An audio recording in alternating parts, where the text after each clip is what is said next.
senzeni nendiro yako uisizvi konde wavoriji kuchikora ndikasina ndireke zvine vanjacho inonaka ino zvose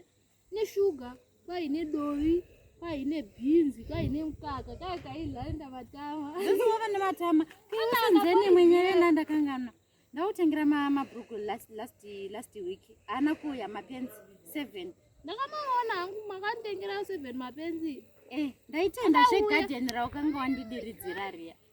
ndikamavona ini saka unganditengera mapendi 7 akafanana zvose kala nestaira vanhu vanozongofunga ndine 1 zveni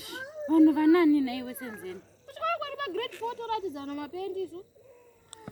zvanezuva rwakapfeka ripi vanhu vanongozofunga ndine rimwe pendi saka urega kupfeka mapendi akanaka nokuti hanzi unotaridzana nevanhu kuchikoro vanhu vanozofunga kuti 1 vanozoziva sei kuti vanhu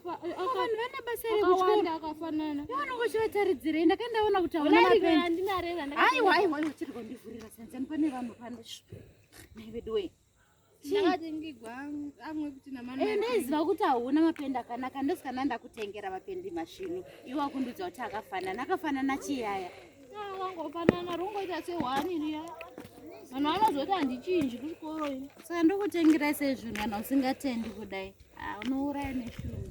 ndakaitei